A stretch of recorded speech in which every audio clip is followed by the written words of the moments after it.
21년도에 직장암에서 지금 2년 만에 폐암 4기로 진단을 받았습니다.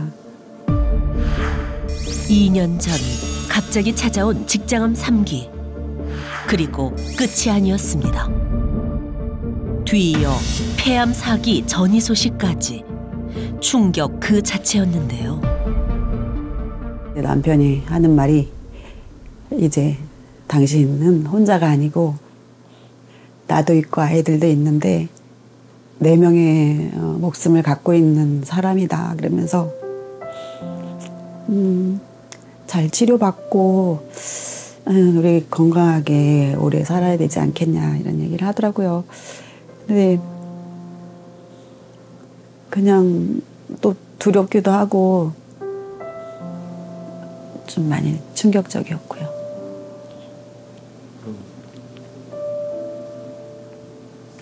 대장암은 전이율이 높은 암에 속합니다.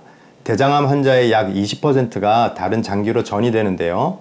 암세포는 주로 혈관을 타고 몸의 다른 부위로 전파되는데 대장암은 위치의 특성상 간과 폐로 전이가 잘 되는 것으로 알려져 있습니다. 대장을 지난 혈액은 무조건 간을 지나 폐로 이동하기 때문에 특히 간암과 폐암으로 전이될 확률이 높습니다.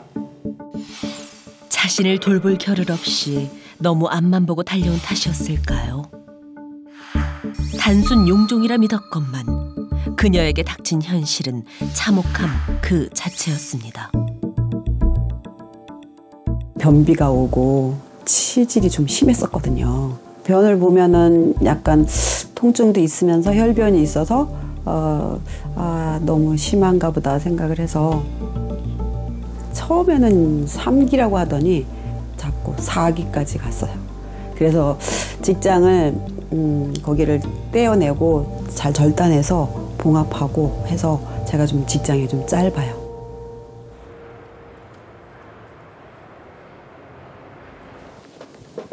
외출 후 집에 돌아온 그녀. 집에 도착하자마자 무언가 불편한 듯 화장실로 향하는데요.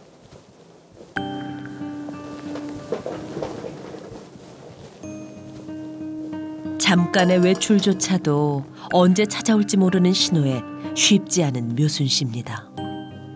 예상치 못한 때를 대비하기 위해 늘 챙겨 다니는 것이 있다는데요. 외출했을 때 갑자기 또 화장실을 가야 하는 경우가 있거든요. 제가 그래서 가방에 항상 이렇게 꼭 챙겨서 갖고 다니는 게 있어요. 여벌 속옷하고 그리고 화장지, 물티슈하고 그리고 팬티 라이너. 여느 여성들과는 다른 파우치 속 풍경. 대장암 환자들에게는 이 모습이 현실입니다. 화장실도 좀 너무 자주 갈 때는 하루에 30번도 간 적이 있었어요. 참지를 못하고 조절이 안 돼요. 가략근 조절이. 그냥 바로 배출을 해야 되는 거죠. 그래서 너무 힘들었던 거예요. 하루가 다르게 점점 약해지는 체력. 음식이라도 잘 챙겨 먹어 몸 관리를 해야 할 텐데요. 그녀가 선택한 재료는 오늘도 토마토입니다. 소화장애가 심각할 경우 물조차 마시는 게 두렵다는 암 환자들. 묘순 씨도 소화가 잘 되는 부드러운 음식만 찾게 된다는데요. 제가 직장암이 있어서 모든 음식을 좀 익혀서 먹는 편이에요.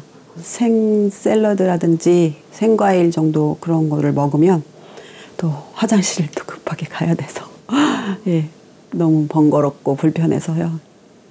대승대로 다 익혀서 먹습니다.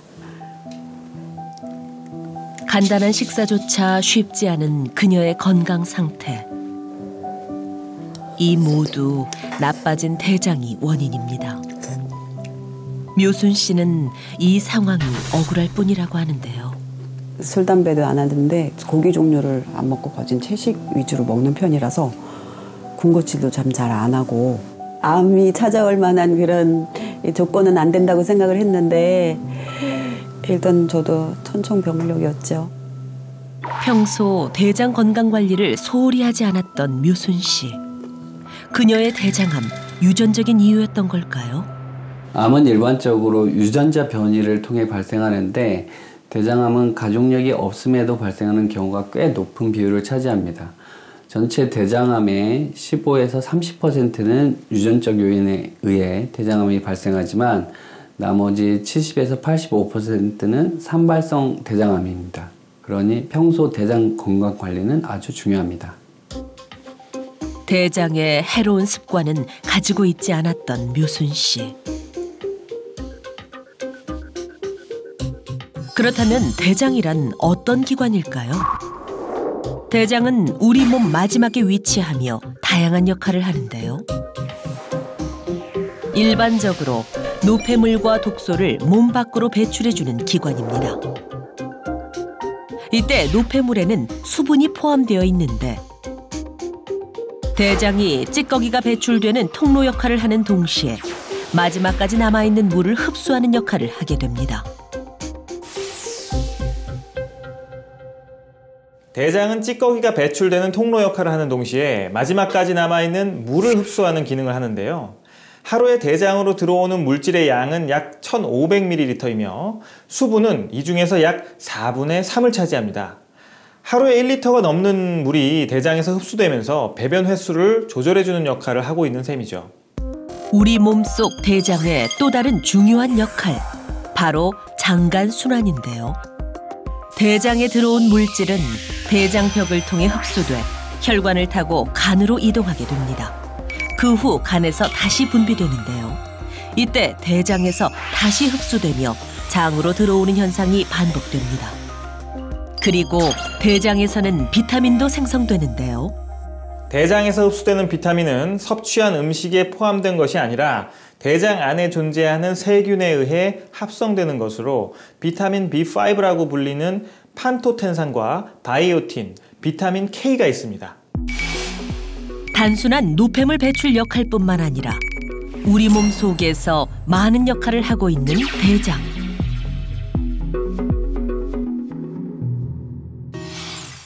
여기 대장 관리에 실패한 또 다른 여성이 있습니다. 그녀에겐 어떤 사연이 있는 걸까요? 무려 10년이 넘는 세월. 빠지지 않는 살과 전쟁 중이라는 홍경희 씨. 그녀는 수년간 쉬지 않고 다이어트를 하고 있다는데요. 허벅지하고 뱃살하고 너무 많이 쪄가지고 운동을 이렇게 매일 하고 있는데도 살이 빠지지를 않아요. 그래도 운동은 열심히 안 빠지고 하고 있어요. 다이어트라는 희망의 끈을 놓지 못하고 매일 노력하고 있지만 큰 차도는 없어 보입니다. 저 옛날에는 말랐었어요. 살찌는 고민은 안 할 줄 알았어요. 안 하고 살 줄 알았어요. 키도 크고 그래가지고 내가 목이 엄청 길어가지고 선배들이 나한테 기린이라고 그랬어요, 별명이. 목만 쭉 빼짝 말릴 목만 해가지고서. 그랬는데 한 40 이후 되면서 그 나이살인지 그렇게 찌더라고요. 중년이 될수록 건강의 지표가 되는 허리둘레. 정상 둘레보다 무려 18cm나 초과되었습니다. 걷기 운동도 조금 하고 줌바 댄스 그것도 일주일에 한 2번 정도 그렇게 하고 줄넘기도 또 간간히 하고 있고요. 먹는 것도 조금 신경 쓰고요. 한약도 먹어보고요. 한의원에 가가지고서 이렇게 무슨 침 같은 거 그런 치료도 한때는 받아봤었고. 그래도 살이 이제 생각만큼 잘 안 빠지는 것 같아요. 이걸 어떻게 감당해야 되나 이게. 응? 운동을 해도 안 빠지고 이걸 어떻게 해야 돼? 응? 참 걱정이야. 40대부터 급격히 늘어난 경희 씨의 체중.